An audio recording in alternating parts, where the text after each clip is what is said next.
Buenas tardes. Primero vamos a iniciar esta sesión postprandial y tan peligrosa para el sueño y el ciclo sueño-vigilia, agradeciendo en primer lugar, en nombre de mi compañero de moderación, el doctor Víctor Bazán, del Hospital de la Santa Creu Sant Pau de Barcelona, y yo que soy Alfonso Martín, jefe del Servicio de Urgencias del Hospital Severo Ochoa en Madrid y coordinador de la sección de arritmias cardíacas de SEMES. Agradecer al comité organizador y al comité local. Aquí tenemos al doctor Ormaeche por invitarnos a dar una sesión que es realmente multidisciplinar y que creo que además va a ser muy interesante. Entonces, dos cosas únicamente. Primero, creo que a pesar de la hora tan peligrosa, es interesante que exprimamos a estos magníficos ponentes en la discusión. Y segundo punto, los ponentes, la Consejería de Interior del Gobierno Vasco nos ha dado permiso para la utilización de armas de fuego en caso de que se prolonguen en su charla más de los 15 minutos prefijados. Entonces, como las cosas bien avisadas no son traidoras, damos comienzo sin más dilación a esta sesión y damos la palabra al doctor Juan José Gómez Doblas, que es cardiólogo clínico del Hospital Universitario Virgen de las Victorias de Málaga. Juanjo.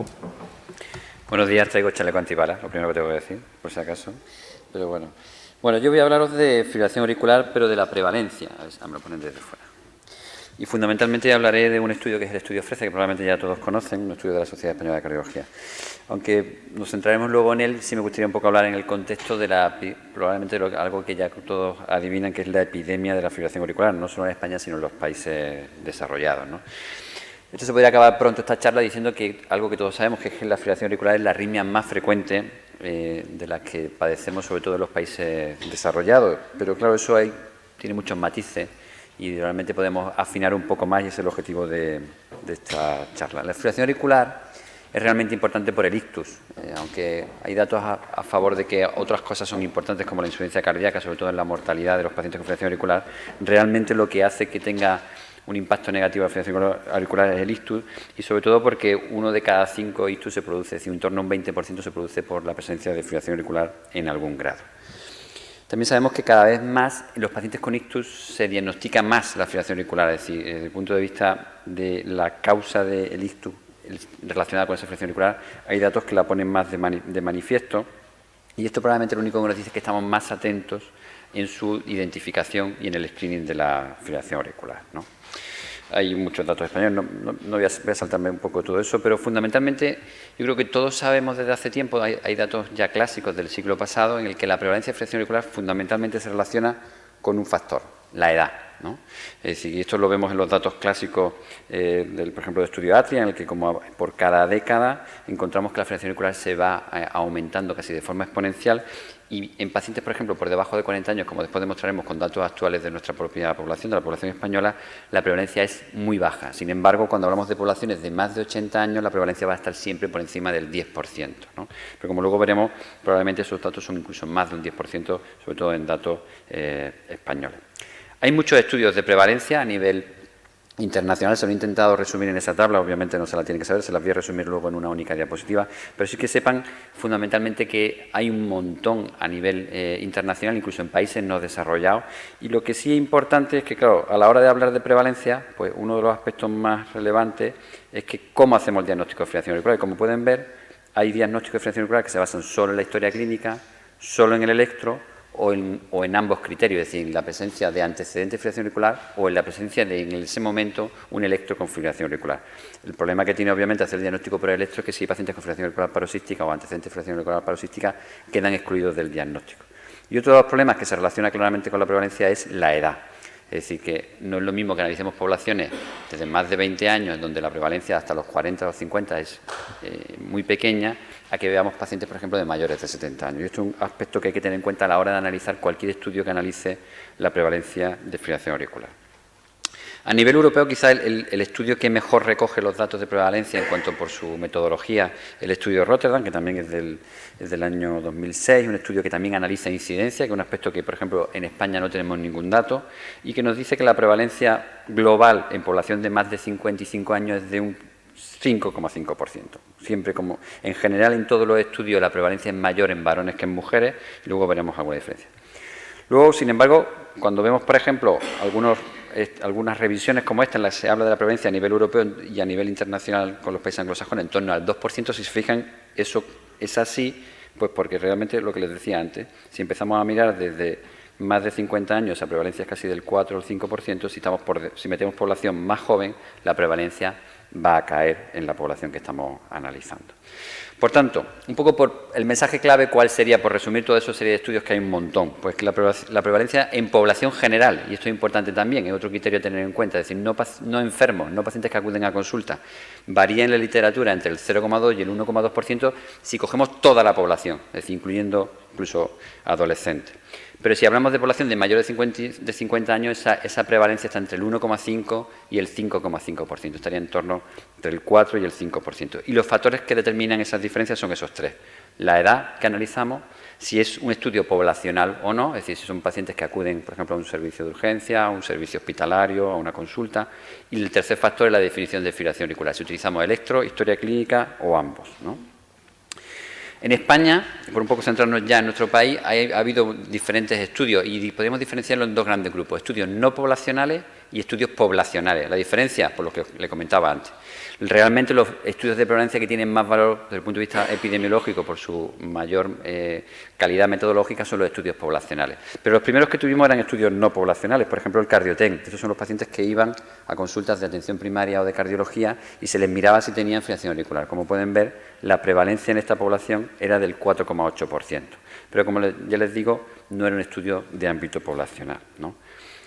El Regicor sí que era un estudio poblacional, pero el Regicor tenía un pequeño problema y es que excluía a los pacientes de más de 74 años. Está publicado en una carta de director de la Revista Española de Cardiología y el único dato que tenemos es esa tabla. Como pueden ver, el crecimiento de la fibrilación auricular, la epidemiología, la prevalencia aumenta con la edad, pero claro, se excluyeron la población que realmente tiene una alta prevalencia, por tanto, tiene datos muy limitados, ¿no? Daba una prevalencia del 0,7%. Luego hay estudios, por ejemplo, que están muy bien hechos, lo que pasa es que son pequeñitos. Por ejemplo, este estudio de Labrador es un estudio hecho en primaria, está publicado en una atención primaria, pero es un estudio hecho en un área sanitaria con pacientes de más de 65 años. Ellos analizaban electro e historia, y en ellos salía una prevalencia del 5,6%, ¿no? Interesante, que es un dato que yo creo que muy pocos estudios tienen, pero que hay que recordarlo en los que lo hay. El 8,6% tenían FA no diagnosticada, ¿no? El PrEP-Ictus es un buen estudio, es un estudio poblacional, pero tiene otro problema de nuestro punto de vista, y es que es población mayor de 60 años, y entre 50 y 60 ya hay una prevalencia significativa, no muy importante, pero la hay. En este la prevalencia estuvo en torno al 8,5% y en la línea de la mayoría de los estudios era mayor en varones que en mujeres. Aquí no se analizó si había pacientes no diagnosticados, ¿no?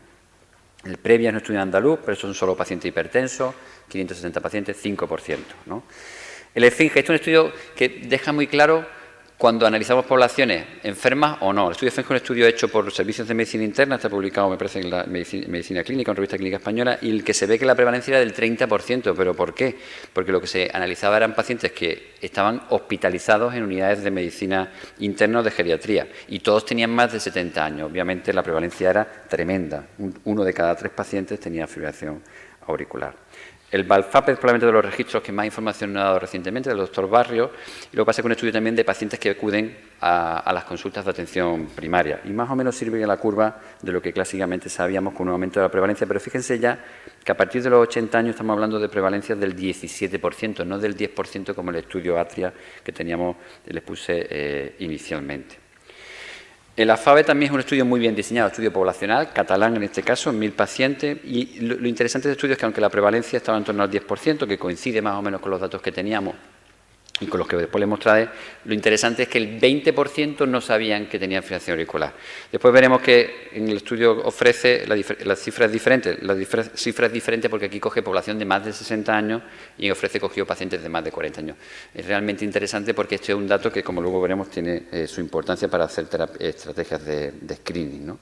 Y luego está el OFRECE. El OFRECE un estudio de la SEC, patrocinado por la SEC, aunque inicialmente fue patrocinado por el Ministerio de Sanidad, por el Observatorio de la Mujer, porque intentaba en principio ver la diferencia entre sexo en cuanto a la prevalencia de fibrilación auricular. Luego se amplió a toda la población general en todo el país, ¿no?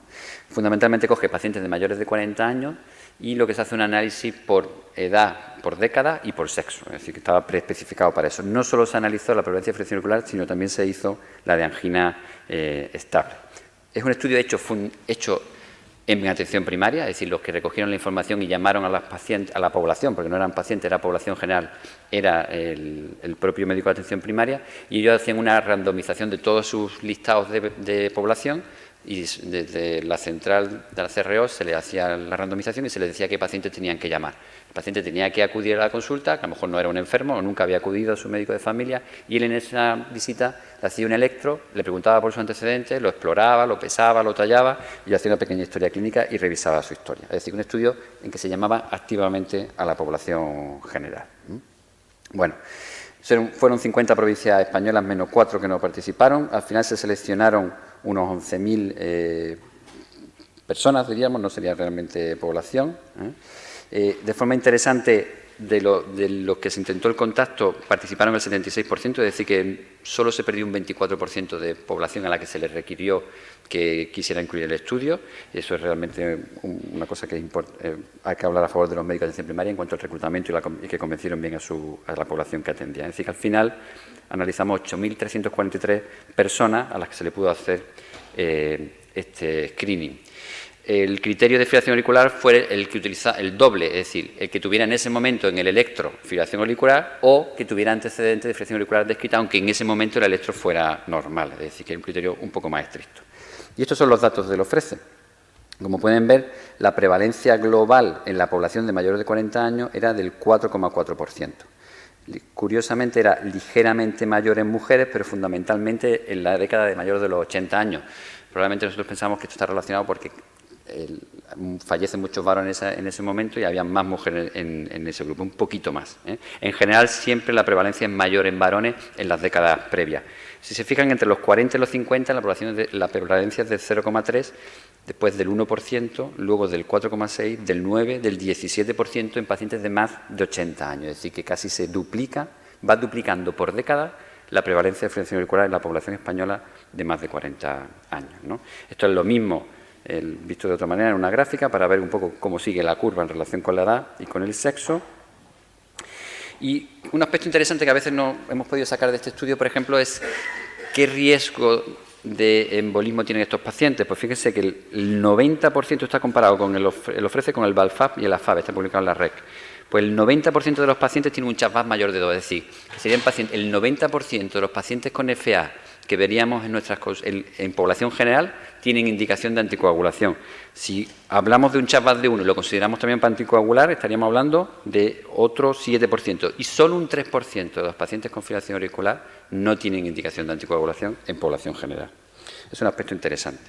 ¿Cómo queda OFRECE con relación con todos estos estudios? Pues como pueden ver ahí, una zona intermedia, es un estudio poblacional comparado con otros como por ejemplo el BALFAB o el CardioTEN, y probablemente yo creo que se ajusta bastante bien a lo que podíamos intuir de los estudios que teníamos hasta la fecha. Posteriormente al OFRECE solo ha salido el Darío. El Darío realmente es, han utilizado un montón de estudios poblacionales en diferentes comunidades autónomas del Estado español, y lo que miran en aquellos que tienen un electro han mirado si tenían fibrilación auricular o no. Pero el problema que tiene, como le pasa a algunos estudios, es que no incluyeron a pacientes mayores de 75 años. La prevalencia que ellos obtienen en este estudio, en el Darío, está en torno al 1,4%, pero también además cogen población de menos de 45 años, porque vean un poco cómo todos estos factores influyen mucho. Por comparar un poco las poblaciones, son población general todo lo que hay en el Darío. La población de OFRECE también era población general. Y aquí les pongo un poco las características, los factores de riesgo, obesidad y otros factores de riesgo, y como pueden ver no había casi diferencia en la población general analizada en OFRECE como en los del Darío, lo cual realmente pues, nos da algún dato en ese sentido de que son poblaciones equivalentes. ¿Qué pasa en los pacientes de menos de 40 años? Nosotros no lo analizamos en el OFRECE, pero recientemente hemos analizado una población laboral española muy importante, del grupo de Joel Mutuamur, y hemos visto la prevalencia en el electro de esa población laboral. Y hemos visto que la prevalencia en esa población es bajísima. Como pueden ver, está en la siguiente se lo voy a poner mejor, es del 0,08%. Es decir, pacientes en población de menos de 40 años, aparentemente sana, que es la población laboral, la prevalencia es muy, muy escasa. ¿Qué podemos sacar de todos estos datos? Pues fundamentalmente que si aplicáramos los datos del OFRECE a toda la población, pues nosotros cogimos la población de más de 40 años, en España tendríamos más o menos 1 millón de pacientes con fibrilación auricular, ya sea en el electro o se van pacientes que tenían antecedentes, aunque en ese momento no lo tuvieran electro. Y lo más interesante es que en el OFRECE vimos un 10% de pacientes que tenían en el electro fibrilación auricular y no tenían ni idea de que tenían fibrilación auricular. Si aplicáramos esos mismos datos a la población general, hablaríamos de que en torno a unos 90.000 personas en España tienen fibrilación auricular y no lo saben. Y ese quizás sea el dato más relevante o lo más importante que podemos sacar del estudio OFRECE. Es interesante saber que los pacientes que no sabían que tenían FA tienen algunas características que hacen predecir que no lo saben. Una de ellas que suelen ser pacientes no diabéticos, suelen ser fumadores porque suelen ser generalmente también un poquito más jóvenes y no tienen antecedentes de insuficiencia cardíaca o de otra cardiopatía, con lo cual no han acudido antes a su médico, ¿no?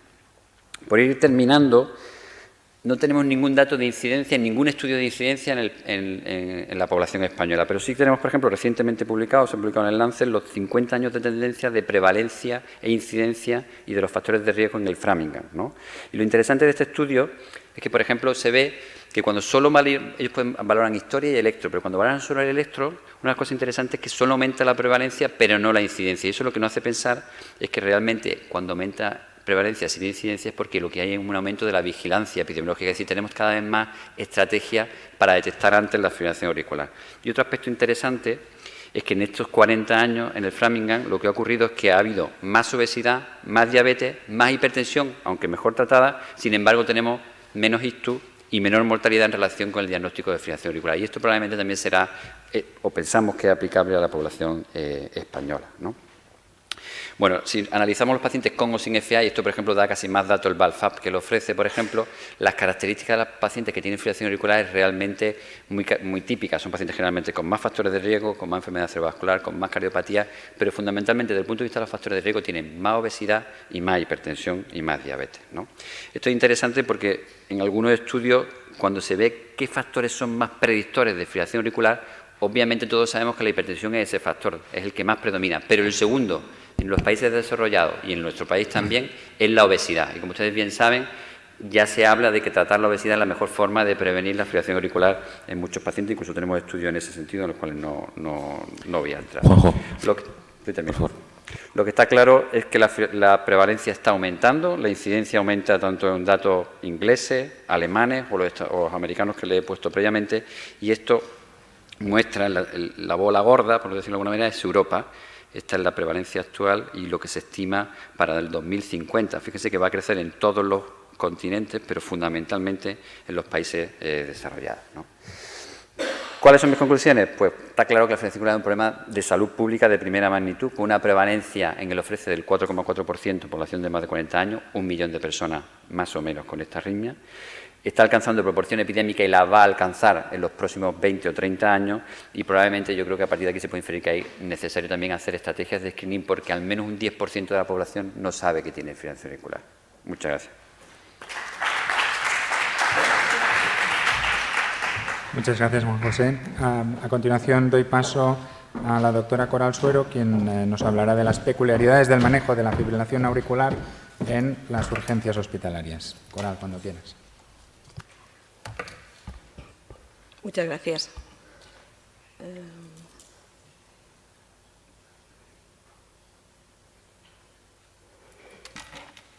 Bueno, quiero dar las gracias fundamentalmente a los organizadores por permitirme estar aquí esta tarde en esta mesa multidisciplinar que tan interesante me parece siempre y en un tema que para los servicios de urgencias pues es básico, porque yo creo que es que si nos quitasen la fibrilación auricular no sabríamos qué hacer.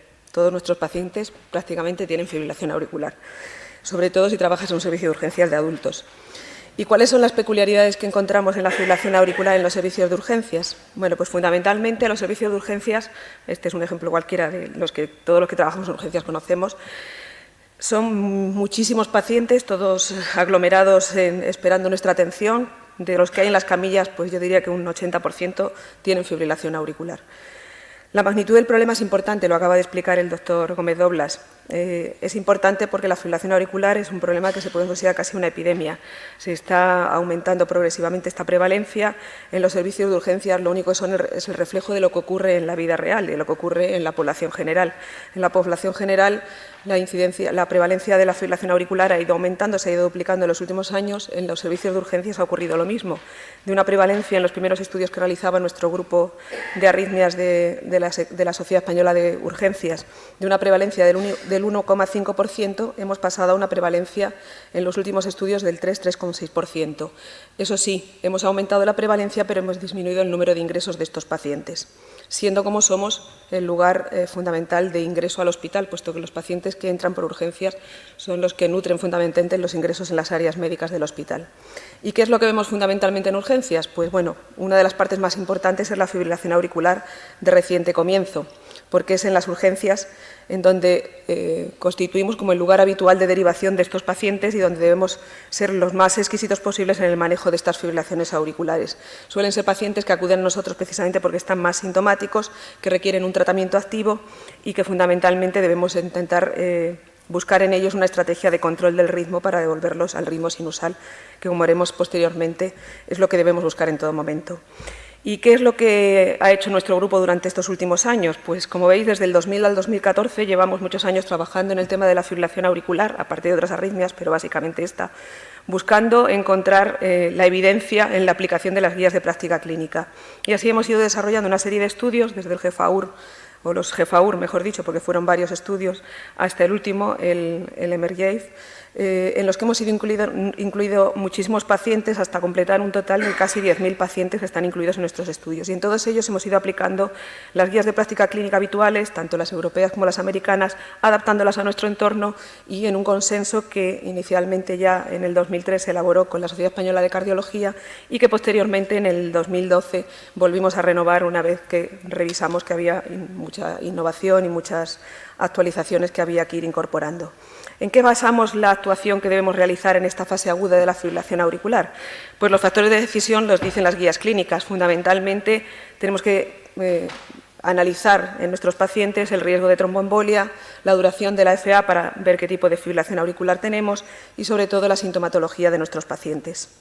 Con respecto a la profilaxis tromboembólica, de la que voy a hablar en primer lugar porque creo que es el punto más importante, todos sabemos ya que la profilaxis tromboembólica es básica en urgencias. ¿Por qué? Lo es porque la fibrilación auricular es una patología que tiene una importante incidencia de mortalidad y sobre todo de incapacidad por la posibilidad de provocar en nuestros pacientes un ictus. Ese riesgo embólico, en el que además tenemos la posibilidad de que los ictus sean además ictus mucho más incapacitantes y con mayor mortalidad que ictus de otro origen, es un poco la base de lo que debemos fundamentalmente tratar en nuestros pacientes con fibrilación auricular. La profilaxis es básica y es básica porque gracias a la profilaxis conseguimos disminuir mortalidad y aumentar la calidad de vida de nuestros pacientes.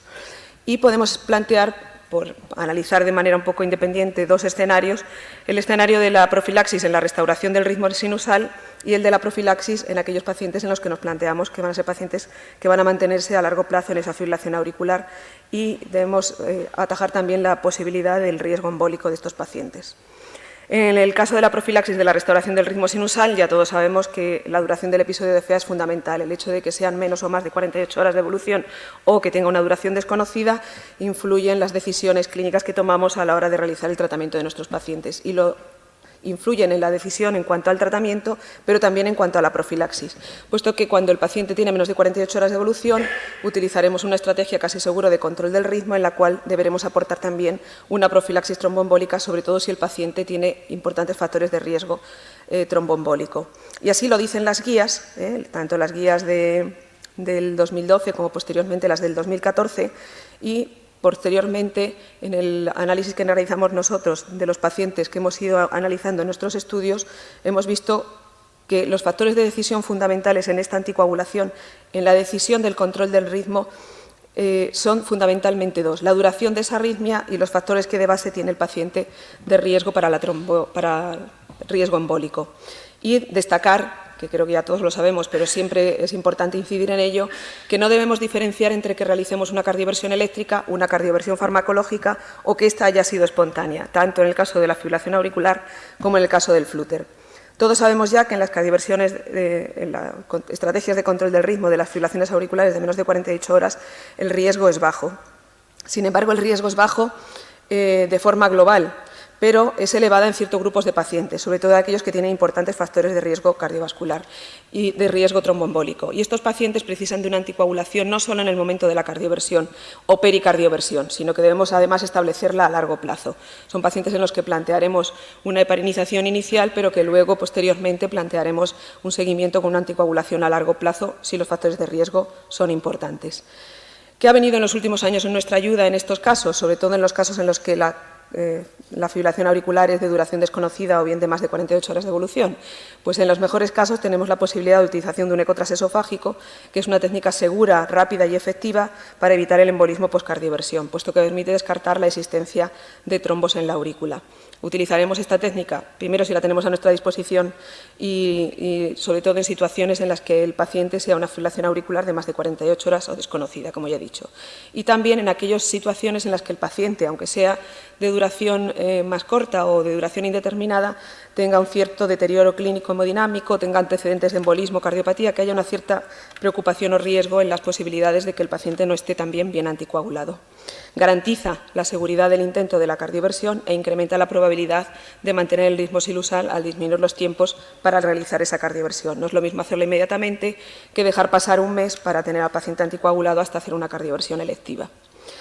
¿Y qué ocurre con los anticoagulantes de acción directa? Pues los nuevos anticoagulantes de acción directa, como dabigatran, rivaroxaban o pixaban, han demostrado también su utilidad en estos casos, ya que han demostrado su seguridad en la cardioversión de estos pacientes en los diversos estudios que se han ido publicando a raíz de los grandes estudios en los que dieron aval a estos fármacos y a veces en algún estudio concreto, como ha sido el caso del rivaroxaban, algunos de ellos incluso combinados, como el estudio que combina dabigatran o rivaroxaban. Y así nos lo dicen las distintas guías clínicas. Las distintas clínicas, tanto las europeas, las americanas, como la propia española, la del consenso que ya comentaba antes entre cardiología y nosotros, hemos avalado el uso de estos fármacos para estas situaciones. Tanto el eco transesofágico puede contribuir a aumentar la seguridad y la efectividad del control del ritmo, como la utilización de los anticoagulantes orales de acción directa. En cuanto a la profilaxis tromboembólica a largo plazo, debemos hacer una evaluación del riesgo de estos pacientes. Como ya decían las guías, es importante estratificar el riesgo. Estratificar el riesgo que inicialmente lo hacíamos mediante el CHAS, pero viene en nuestra ayuda el CHAS-VAS, una escala de estratificación que lo que nos ayudó es a estratificar un poquito mejor a aquellos pacientes de bajo riesgo que quedaban un poco en una especie de niebla en la que no sabíamos muy bien si anticoagular o no anticoagular. Y además ayuda un poco también a discriminar qué suponía el papel del género como factor de riesgo en el tromboembolismo. Pero todas estas escalas no estaban validadas en escenarios de fase aguda, sino en escenarios de la vida de pacientes crónicos de las consultas de cardiología. Nosotros, a través del estudio Emergave, hemos hecho una estratificación del riesgo embólico, inicialmente utilizando las dos escalas, tanto el CHAS como el CHAS-VAS, para un poco depurar la utilidad de ambas escalas y ver cuál era más útil o más interesante para nuestros pacientes. Y el resultado final de este estudio pues, ha sido que hemos estratificado un poquito mejor esos pacientes de menor riesgo, los que estaban en la escala de CHAS 0, y discrimina mucho mejor, sobre todo en cuanto al género femenino, el cual no se considera un factor predictor independiente, como ya venimos viendo en los últimos años. El CHAS-VAS tiene un mejor poder predictivo para los pacientes de bajo riesgo y, como ya digo, el género no incrementa el riesgo per se. Pero existe una zona de riesgo intermedio, que son los pacientes con una puntuación de 1, en los que debemos plantearnos si realmente esos pacientes no sería conveniente mantenerlos también bien anticoagulados y así evitar el riesgo que supone el riesgo embólico. Con respecto al riesgo hemorrágico, no dejamos tampoco de tenerlo en cuenta en este mismo estudio. El riesgo hemorrágico también corroboramos mediante este estudio que estaba sobre todo en aquellos pacientes cuyo Hasbled estaba en puntuaciones entre 2 y 4 y que en todos ellos era donde se incrementaba el número de hemorragias, sobre todo de hemorragias mayores. Por lo tanto, y combinando ambos el perfil de riesgo hemorrágico y el tromboembólico en nuestros estudios, tanto el HERMES como el Emergave indican que la anticoagulación oral en la fase aguda debería ser, como ya ha dicho también casi ahora hace unos minutos el doctor Gómez Doblas, prácticamente universal, porque casi hasta un 90% de nuestros pacientes son de alto riesgo y por lo tanto debemos implementar esta actuación en todos los pacientes que acuden a las áreas de urgencias. Y así nos lo dicen también otros estudios a nivel internacional que están de acuerdo en que el riesgo es alto y que por lo tanto debemos utilizar la anticoagulación en estos pacientes. De forma global, por lo tanto, debemos decir que en los servicios de urgencias de España, a raíz de nuestros estudios, hemos ido viendo cómo en los servicios de urgencias aumentando la utilización de la anticoagulación y nuestros pacientes han pasado de estar en nuestros primeros estudios anticoagulados tan solo en un 40% a estar en los últimos en cifras que alcanzan ya el 80% e incluso el Emergey llegaba casi al 90%. Todos pacientes, además, como digo ahí, hasta un 65% con un riesgo muy alto, con CHAD-2 de riesgo alto. Pero ¿cuáles son los beneficios de iniciar esta anticoagulación en los servicios de urgencias? Porque alguno dirá, bueno, pues iniciamos una anticoagulación con heparina o con una heparina bajo peso molecular y que ya otro se dedique a buscar si es necesario anticoagularlo a largo plazo. Pues nuestro último estudio, el Emergey, así nos dice que realmente esta anticoagulación es beneficiosa desde el servicio de urgencias. ¿Y por qué? Porque, como veis ahí, la mortalidad global al año disminuye. Y no solo disminuye la mortalidad global, sino que además lo hace a costa de un escaso número de hemorragias mayores. Por lo tanto, es muy importante que esta profilaxis se realice desde el servicio de urgencias, puesto que disminuimos mortalidad de nuestros pacientes, no siendo mayor el riesgo de hemorragias mayores. ¿Y qué pasa con los anticoagulantes de acción directa en España? Pues que el porcentaje de utilización es pequeño, rondamos tan solo un 20%, y así lo vemos también en nuestro estudio. El estudio está hecho un poquito antes, un par de años antes, bueno, un año antes de los datos que pongo aquí, pero rondábamos ya una utilización del 13%, que probablemente, si lo hubiésemos calculado un año posterior, pues rondaría el 18-20% que decimos global en España. En cuanto a los registros de práctica clínica en urgencias sobre estos fármacos, pues dan los mismos datos que en la anticoagulación global. Cuando analizamos específicamente los anticoagulantes de acción directa, vemos que también disminuye la mortalidad de nuestros pacientes a costa de no aumentar especialmente el número de hemorragias. Por lo tanto, avalan los resultados de la práctica clínica real, lo que previamente habíamos visto en los estudios de investigación. En cuanto al cumplimiento y control del tratamiento, pues ya lo dice el estudio Califa. En general, nuestros pacientes anticoagulados con los antivitamina K no andan rondando más allá de un 60 o un 65% de buena anticoagulación. Su rango no suele ser el más correcto y, por lo tanto, en ayuda de esta situación han venido a nosotros estos anticoagulantes de acción directa. ¿Pero a quién podemos prescribirlos desde urgencias? Pues desde urgencia ya sabemos todos las dificultades que tenemos para la utilización de estos fármacos. Dificultad, pues porque el posicionamiento del Ministerio ha hecho que tengamos unas restricciones muy claras con un visado que impide que los utilicemos en todos los pacientes a los que nosotros muchas veces nos gustaría utilizarlos. Estas restricciones y estos posicionamientos han hecho que desde la Sociedad Española de Cardiología y también la Sociedad de Urgencias hayamos establecido un posicionamiento sobre la necesidad de que se amplíen la utilización de estos fármacos a nuevas indicaciones. Es importante de este documento que destaquemos la utilización de la escala CHAS-VAS porque es la que mejor estratifica el riesgo.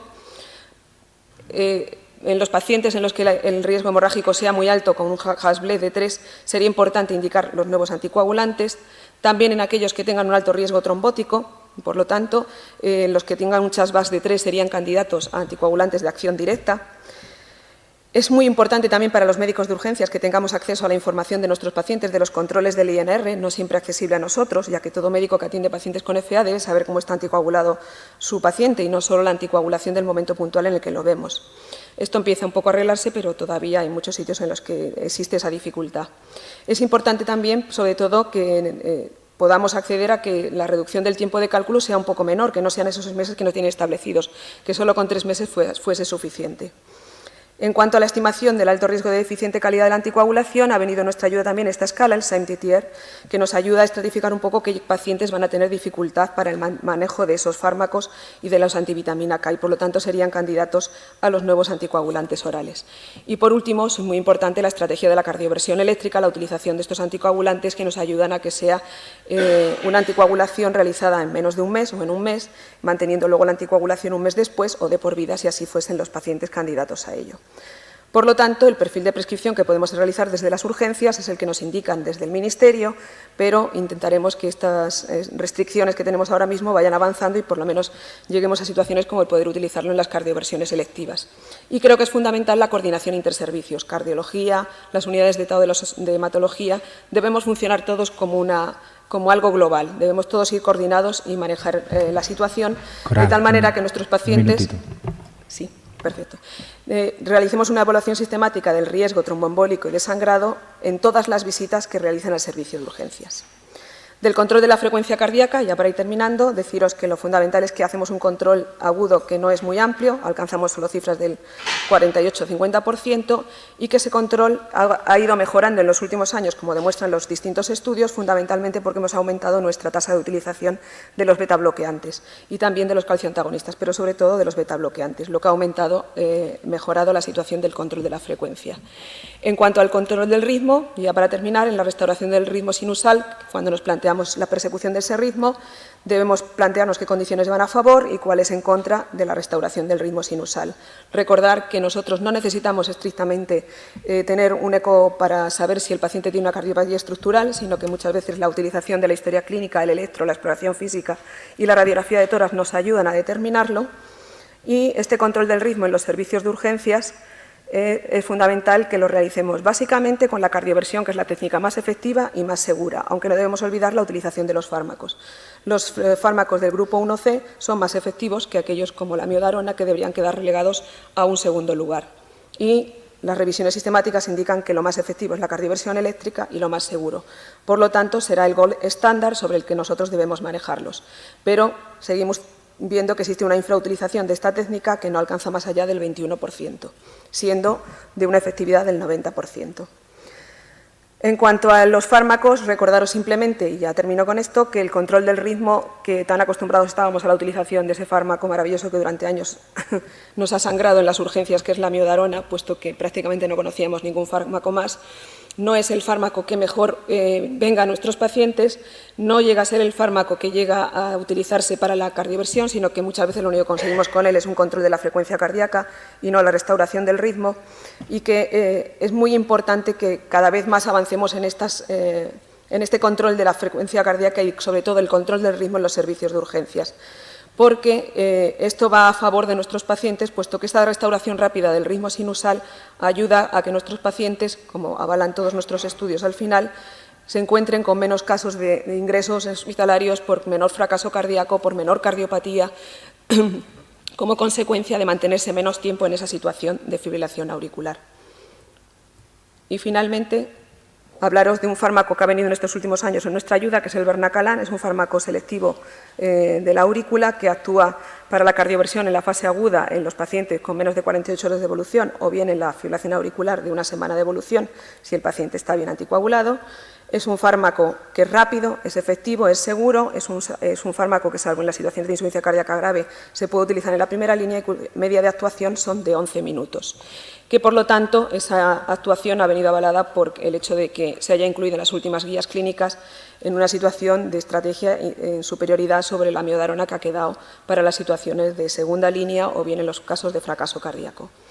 Y recordar también que existen en la actualidad nuevos estudios, como el estudio Cadence, que siguen investigando en nuevos fármacos, estudios que ya están muy avanzados, que ya están cerrados en su fase de ensayo y que próximamente tendremos noticias sobre ellos.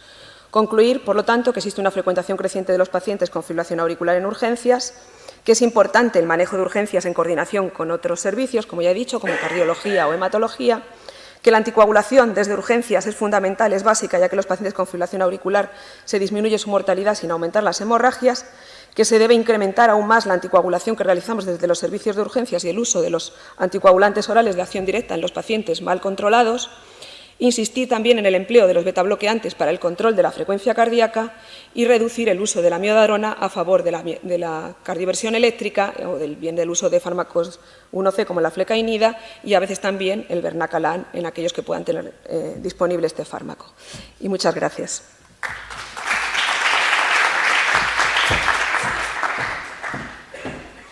Gracias, doctora Suero. Pasamos sin más dilación al doctor Juan Cosín, que es cardiólogo del Hospital Arnau Vilanova de Valencia, y nos va a hablar de los resultados de un protocolo de cardioversión rápida de fibrilación auricular con Bernacalan en la práctica clínica habitual. Juan, cuando quieras.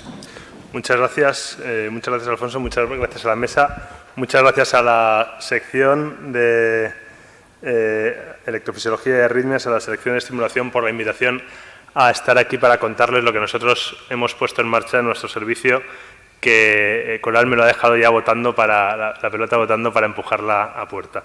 Bueno, y muchas gracias a vosotros también por estar aquí con nosotros en este horario postprandial, como ya ha dicho Alfonso, que es un poco difícil. Pero bueno, vamos allá. Nosotros estas inquietudes que ha puesto sobre la mesa Coral las vivimos en el día a día en nuestro... Bueno, esta es la diapositiva de conflicto de intereses que nos decía la organización que pusiéramos, pero como estaba diciendo, nosotros este problema que acaba de comentar Coral, de los ingresos por fibrilación auricular, los vivimos en el día a día. Yo soy cardiólogo clínico y muchas veces pues, nos ingresaban pacientes en la planta con la perfusión de amiodarona, lo cual ya habían pasado la ventana de 48 horas para la cardioversión, teníamos un problema y además es que los ingresos por fibrilación auricular, como ustedes saben, son muy frecuentes. Y lo cierto es que nuestros compañeros de urgencias pues muchas veces tienen problemas con estos pacientes porque son pacientes que a veces no saben si están en ayunas, no están en ayunas. A veces hay compañeros que no están duchos con el tema de la anestesia y prefieren que haya un anestesista para dormir al paciente, con lo cual a veces prefieren que haya un anestesista, lo cual complica la cardioversión eléctrica. Y luego el tema de la cardioversión, de la presencia de cardiopatía estructural. Yo entiendo que muchas veces es difícil saber si el paciente tiene cardiopatía estructural, no la tiene, con lo cual no saben si pueden utilizar propafenona, flecainida, lo cual al final tenemos que los ingresos por fibrilación auricular son un problema para los cardiólogos. De hecho, nosotros lo miramos en nuestro centro y el 15% de nuestros ingresos eran por fibrilación auricular, solo por fibrilación auricular. Entonces, nos pusimos manos a la obra. Algo hay que hacer, tenemos que solucionar este problema, ¿no? ¿Qué podemos hacer? Bueno, pues podíamos hacer, o hicimos, dos cosas. ¿Qué problemas tienen nuestros compañeros de urgencias para dar de alta a estos pacientes? Pues fundamentalmente dos. Uno, que hay que cardiovertir al paciente y si se le cardioverte, pues muchas veces se da de alta mucho más cómodo al paciente. Y el otro punto es que da miedo dar de alta a un paciente no estudiado a ver que el cardiólogo lo vea. Entonces el paciente se pierde por ahí, pasan meses hasta que nos llega el paciente a la consulta externa. ¿Qué hicimos? Pues crear una consulta de alta resolución que nos permitiera atender a esos pacientes que eran dados de alta del servicio de urgencias en el plazo de como mucho 2 semanas, para así que el compañero de urgencias pudiera dar de alta a este paciente desde urgencias y nosotros lo atendiéramos rápidamente y no había un periodo ahí ventana que el paciente andaba deambulando por ahí con su arritmia o sin ella, pero sin saber muy claro qué es lo que tenía y qué es lo que tenía que hacer.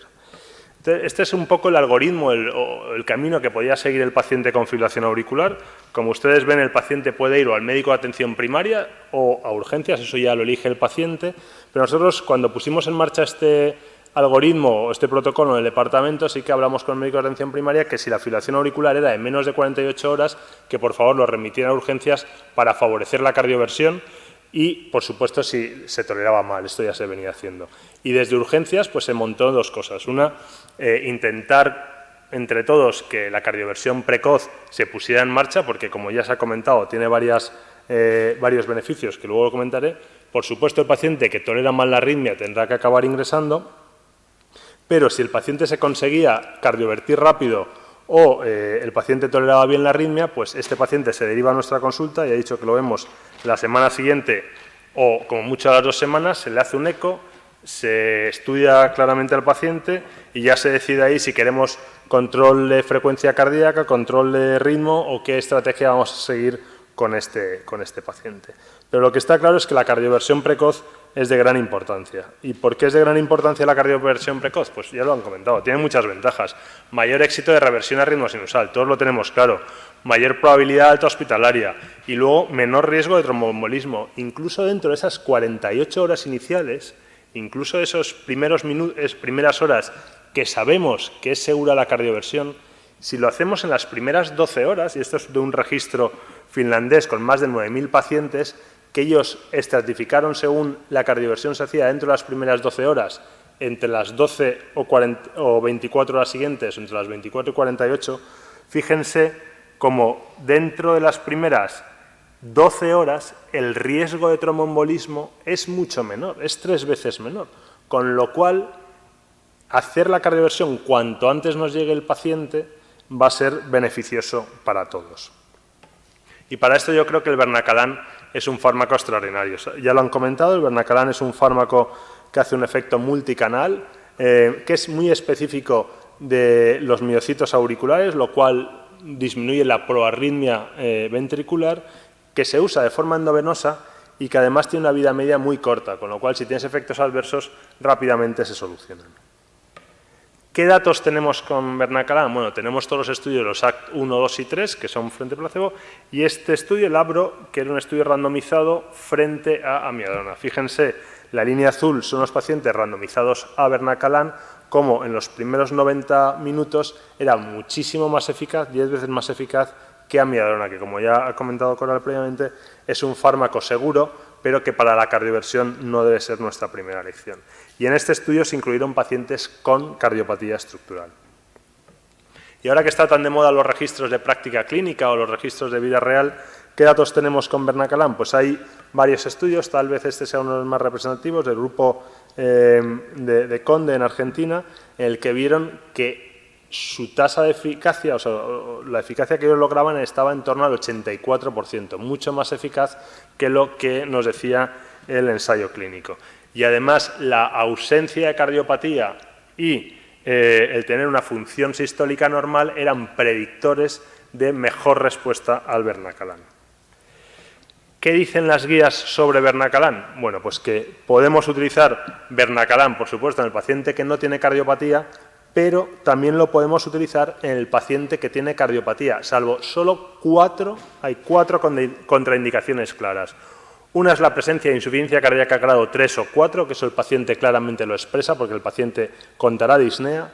Un síndrome coronario agudo en los 30 días previos, también fácilmente el paciente te lo puede contar. La hipotensión, lo medimos nosotros, o una estenosis aórtica severa, que tomando la tensión, auscultando al paciente, prácticamente excluiremos este grupo de pacientes, con lo cual es un fármaco que nuestros compañeros de urgencias lo pueden utilizar con mucha seguridad, porque además es muy seguro. Los efectos adversos más comunes son banales, disgeusia o estornudos, y los que son un poquito más graves, tampoco mucho, como la hipotensión, taquicardias ventriculares no sostenidas o el paso a un flúter auricular, normalmente se solucionan cortando la perfusión o simplemente esperando y monitorizando al paciente.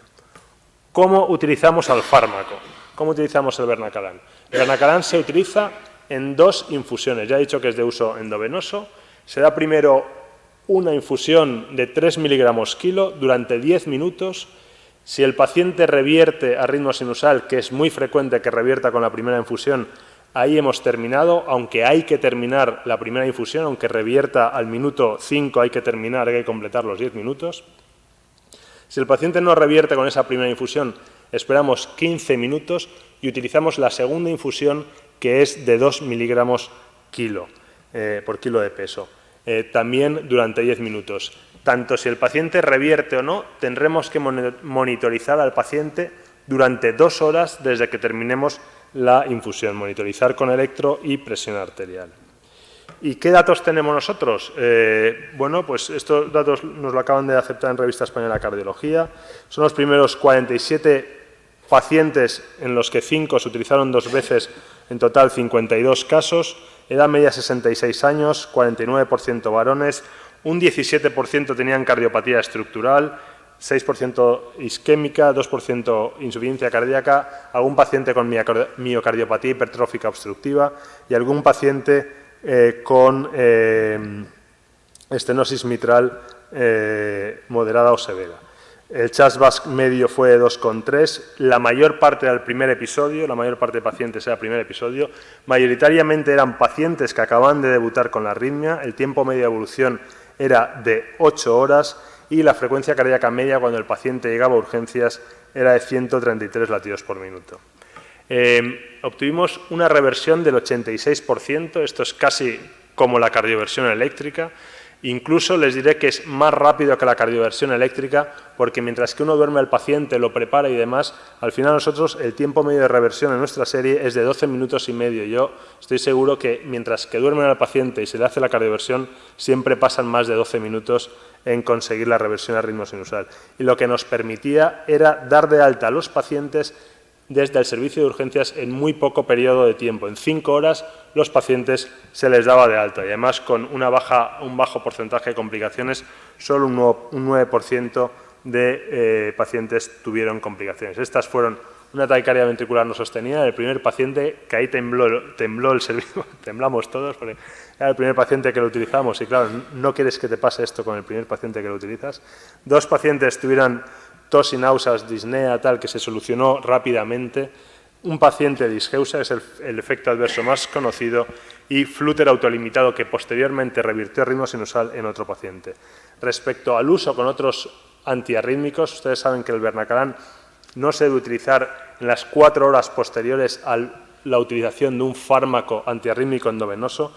Pues nosotros en un paciente que llevaba amiodarona en infusión que no había conseguido revertir la arritmia, interrumpimos la infusión y utilizamos el Bernacalan pasadas 4 horas y el paciente revirtió ritmo sinusal. En un paciente que llevaba flecainida de base se utilizó Bernacalan sin ningún problema. Y en un paciente que no revirtió con Bernacalan, posteriormente utilizamos propafenona sin conseguir revertirlo a ritmo sinusal. ¿Qué predictores independientes de respuesta encontramos en nuestra serie? Pues el antecedente de cardiopatía, como en otras series que lo han estudiado, parece que dificulta un poco la eficacia o disminuye un poco la eficacia del Bernacalan, y la frecuencia cardíaca en el primer electro que le hicimos al paciente era a mayor frecuencia, mayor probabilidad de que el paciente revirtiera a ritmo sinusal. Pero yo les estaba diciendo que nosotros, o sea, mi primera diapositiva ha sido, la segunda ha sido el problema que teníamos del porcentaje de ingresos por fibrilación auricular en el servicio. Y esto es lo que queríamos reducir. Con la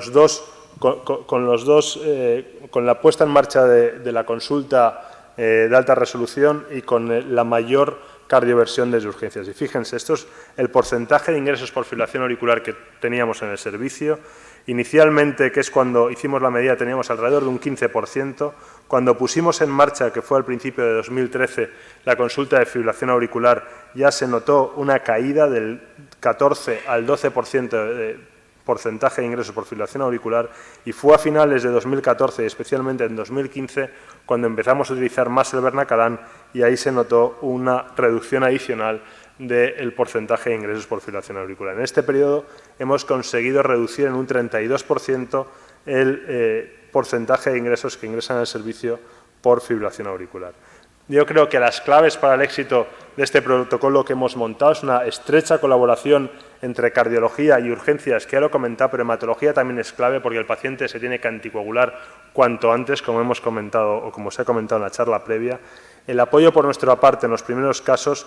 Y luego yo creo que también es básico dar una salida a esos pacientes, que el paciente pueda venir al cardiólogo y que no pasen semanas o meses hasta que ese paciente sea estudiado por nosotros. La seguridad del fármaco es muy importante.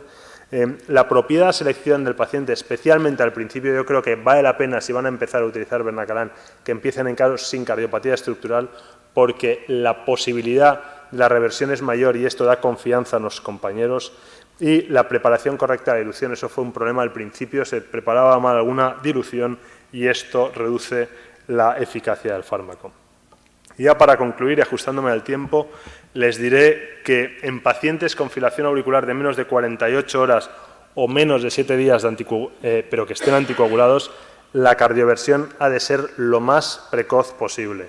Bernacalan es un fármaco eficaz, rápido y seguro para la cardioversión farmacológica en el paciente con fibrilación auricular de menos de 7 días. Y por último, el uso de Bernacalan reduce, sin lugar a dudas, el tiempo de estancia en urgencias y en nuestro caso nos ha ayudado a reducir los ingresos hospitalarios. Esto es todo. Muchas gracias por su atención. Muchas gracias, Juan. Por último, doy paso a Jerónimo Rubio, que nos va a hablar de fármacos antiarrítmicos versus ablación para el tratamiento de FA, eficacia, coste y eficiencia. Los electrofisiólogos aquí estamos en minoría, o sea que veremos cómo queda el tema de la ablación.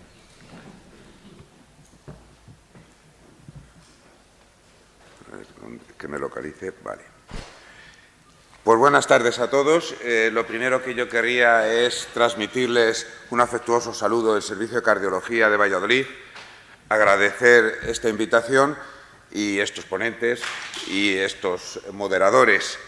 Y bueno, a mí me ha correspondido hablar de lo último, que no es precisamente pausa café, sino fibrilación auricular. Estos son mis intereses y yo creo que todos somos conscientes de que cada vez se está invirtiendo menos en sanidad.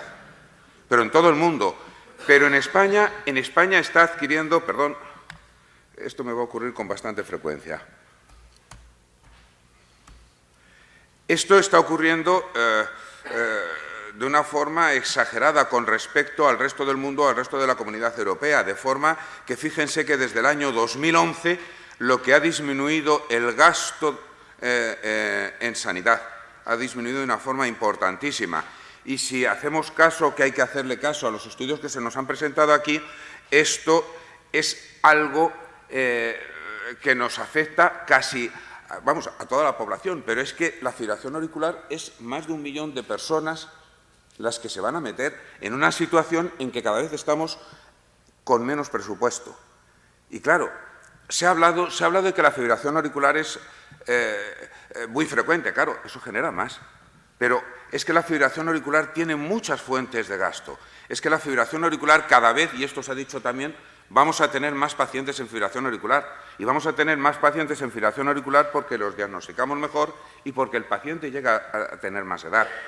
Pero es que va a generar muchos gastos porque la fibrilación auricular no solamente se asocia a comorbilidad, es que es capaz de descompensar todo tipo de enfermedades cardíacas y no cardíacas.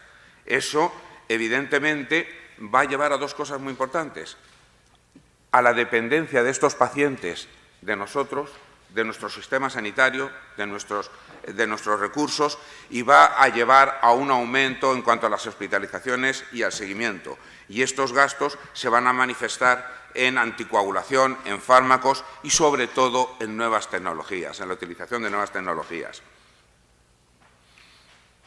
Y esto es lo importante, es que esto es lo que estamos viendo hoy, cada vez va a mayor. Y además cada vez las tecnologías van a más y vamos a tener que gastar más. Y es que cada vez descubrimos que hay que tratar más pacientes. Los gastos estos que estamos calculando hoy seguro que no son ni mucho menos los que vamos a tener en el año 2050. Y si esto lo traducimos a euros, fijaros, en el año 2006 en España se gasta el 2% del gasto sanitario es fibrilación auricular, que dicho en euros son 1.545 millones de euros. Recientemente hay un nuevo informe en que se aproxima más a los 2.000 millones de euros lo que gastamos en fibrilación auricular. Verdaderamente, en esta situación yo creo que hay una frase que se ha dicho esta mañana y que a mí me ha impresionado y que creo que es verdad. Vamos a tener que incorporar el coste en el sentido ético de la atención al paciente. Claro, estamos en una situación en que todo cuesta mucho y los recursos son cada vez más limitados. Lo que destinemos en hacer tratamientos, políticas sanitarias que no ofrezcan más valor del que hay, del que no tenga valor añadido, lo único que vamos a estar haciendo es privar a otros pacientes de cosas que verdaderamente necesitan. Es decir, estamos ya cada vez más obligados a conocer las cosas para establecer unas prioridades, lo que se llama el coste de oportunidad. Es decir, vamos a tener que ver continuamente y compararnos continuamente cuánto es lo que nos vamos a gastar, lo que nosotros hacemos, frente a la mejor alternativa ya existente. ¿Merece la pena gastarlo? Bueno, pues para eso, evidentemente, lo que tenemos que ser es eficientes. Y eficiencia no quiere decir ahorrar. Eficiencia no quiere decir gastar menos. Eficiencia quiere decir vamos a obtener el máximo beneficio con el menor presupuesto. No quiere decir quitar presupuesto, todo lo contrario, a lo mejor tenemos que poner, pero vamos a obtener un beneficio mayor. Y para poder sacar un mayor beneficio con un menor presupuesto hay dos factores que es importante que conozcamos. Primero, en qué nos gastamos las cosas y por qué no las gastamos. Y la segunda, cómo medimos la efectividad de esto que estamos haciendo. Y esta efectividad la tenemos que medir de formas muy diferentes. Claro, la primera, ¿funciona o no funciona? Y eso parece que ahí nos quedamos ahí. ¿Las cosas funcionan o no funcionan? Pues mira, el estudio randomizado de no sé qué, no sé cuántos dice que sí. Bueno, bien, efectivamente, en condiciones controladas, en condiciones en que los pacientes están supervigilados, etcétera, es eficaz. Pero eso verdaderamente, ¿qué magnitud tiene? ¿Eso es trasladable a la realidad? Y a su vez, claro, darnos cuenta de otra cosa, ¿es seguro? Porque claro, lo que cuesta muchísimo son las complicaciones. Si tenemos algo que no es verdaderamente eficaz y tiene complicaciones, no podemos meternos en ello. Bueno, pues con estos datos claros podremos realizar bien costes de efectividad, análisis de coste-efectividad, pero claro, efectividad no lo podemos medir en euros. Nosotros, si me permitís hablar en un término excesivamente económico, nosotros vendemos salud. Nosotros no podemos medirnos en euros, pero sí podemos medir en cuántos euros podemos gastarnos para conseguir la máxima salud. Es decir, tenemos que utilizar unidades clínicas. ¿Cuántos años de vida ganamos con esto? ¿Cuántas hospitalizaciones evitamos? O mucho más. ¿Cuánto con esto que estamos gastando y aumentamos la supervivencia, pero lo aumentamos bien o no lo aumentamos bien? Es decir, tenemos que hacer análisis no solamente de efectividad y de coste, sino de calidad de vida. Y así es como tenemos que medir nuestros resultados. No nos podemos dejar llevar por los euros y sí por lo que verdaderamente nos está solicitando la sociedad y el paciente. Bueno, pues entonces identificamos los costes. ¿Qué es lo que cuesta la fibrilación auricular? Pues en Estados Unidos lo que más cuesta son las hospitalizaciones. Y esto se ha dicho aquí ya varias veces. Bueno, pero eso es en Estados Unidos. En Europa también. Y en España también, ¿eh? Fijaros, año 2006, en azul, si logro localizarlo, en azul es el coste en hospitalización. Fijaros que son más de las 3/4 partes. Bueno, pues tendremos que emplear técnicas que de alguna forma lo que nos vamos a tener que fijar es en evitar las hospitalizaciones. Si es lo que más gasta, a ver qué hacemos para hospitalizar menos. A ver qué es lo que hacemos. Bueno, y fijaros, aquí hay algunos datos interesantes. Hay algunos datos interesantes. Fijaros aquí en este cuadro, pues están diferenciadas cosas muy diferentes. También viene representada España, ¿verdad? Que dice que en el año 2006 cada paciente gastaba 6.000 en fibrilación auricular, 6.000 y pico euros. Pero bueno, fijaros que verdaderamente cuando eso lo comparamos pues con los gastos del intervencionismo que se hacen en Europa, pues no es una parte tan importante. No es una parte tan importante. Y por más que hagamos, las hospitalizaciones no solamente no disminuyen, las hospitalizaciones siguen aumentando. Y no solamente siguen aumentando, fijaros, el 23%, es que el gasto por hospitalización también aumenta. Claro, si ya está hospitalizado le hacemos más pruebas, le hacemos más cosas. Bueno, eso nos ha llevado a ver que verdaderamente quién es el que gasta. No solamente en la hospitalización, hay algunos que gastan más, que son aquellos que tienen comorbilidades. Peleémonos también contra las comorbilidades. Y los pacientes de riesgo. Fijaros, utilizando única y exclusivamente el chat.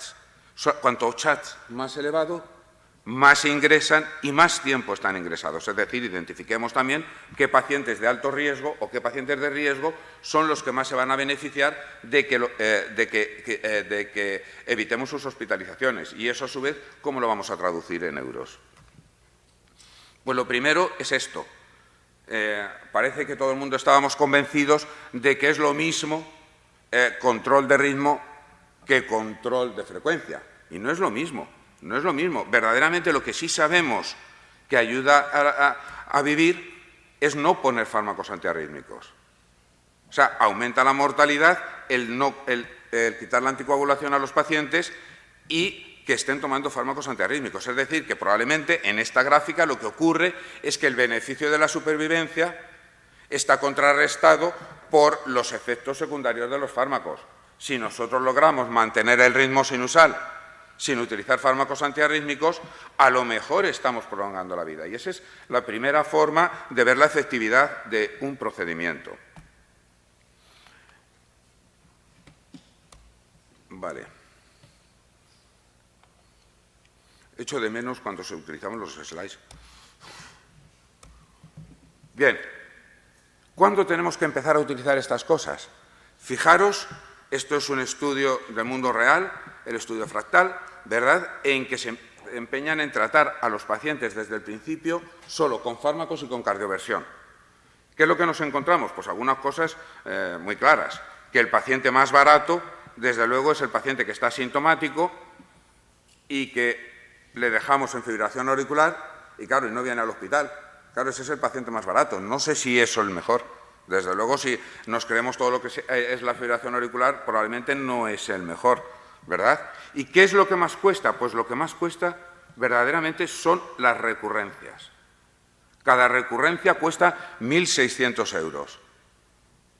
Y fijaros que, y esto es a 2 años nada más, que el 33% de los pacientes que se vieron tuvieron más de una recurrencia. Bueno, pues esto es un factor que tendremos que analizar cuando nosotros intentamos ver la efectividad. No vamos a fijarnos, a lo mejor, y hablando desde el punto de vista de euros, no vamos a fijarnos en si tienen un papel que me está indicando que tiene unas ondas raras que son fibrilación auricular o está en ritmo sinusal. Si queremos ver euros, tendremos que ver que el paciente a lo mejor mejora su sintomatología y no viene al hospital. Y a lo mejor podemos invertir en otra serie de cosas. Bueno, en todo caso, los fármacos antiarrítmicos, me da igual qué fármaco utilicemos, amiodarona, propafenona, sotalol, la efectividad es baja. Y fijaros, la eficacia es baja. Fijaros que es una eficacia de menos del 50%. Y la recurrencia, pues recurren más del 40%. Bueno, ¿en qué se diferencian estas dos cosas? Bueno, claro, que consideran eficaz cuando el paciente ya no tiene síntomas. Claro, si no tiene recurrencia, si el paciente resulta que se queda bloqueado y demás, eso es eficaz, lo cual no quiere decir que no recurra la fibrilación. A eso es lo que se debe la diferencia de números que hay ahí. Los fármacos, además de su eficacia limitada, tienen problemas, y todos lo sabemos y lo sufrimos, de lo toleran mal, ¿verdad? y de seguridad. Y además, más del 23% de los pacientes abandonan el tratamiento. Y claro, el que está con fármacos para toda la vida. ¿Qué es la ablación?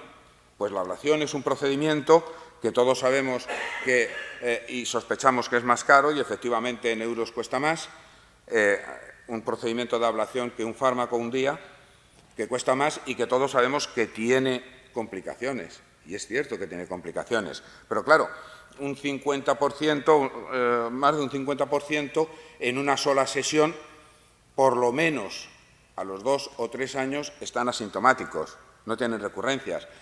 Muchos más si además le añadimos fármacos antiarrítmicos o si les hacemos más de una intervención. ¿Qué pasa con los pacientes que decimos? Porque claro, la fibrilación auricular, a lo mejor no nos creemos muy bien eso de que fibrilación auricular genera fibrilación auricular. No solamente genera fibrilación auricular, sino que deteriora al paciente, deteriora todos los marcadores que tenemos para ser efectivos con cualquier ablación, deteriora la aurícula, es decir, genera imposibilidad de hacer otra cosa que no sea mantener el ritmo, la frecuencia.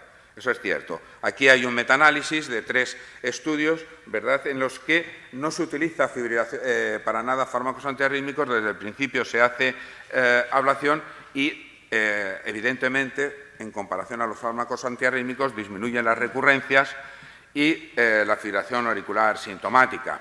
¿A costa de qué? Pues a costa, es cierto, de complicaciones. Claro. Luego veremos, cuando analicemos no solamente esto, que tienen menos complicaciones que los fármacos antiarrítmicos. No estoy yo muy seguro. Lo que pasa es que son más comprometidas. Y claro, estos están hechos también con datos relativamente antiguos y luego con alguna cosa que es muy llamativa. Y es que fijaros la cantidad de pacientes que, estando inicialmente con fármacos, se decide que vamos a pasarlo mejor a ablación, hacemos crossover.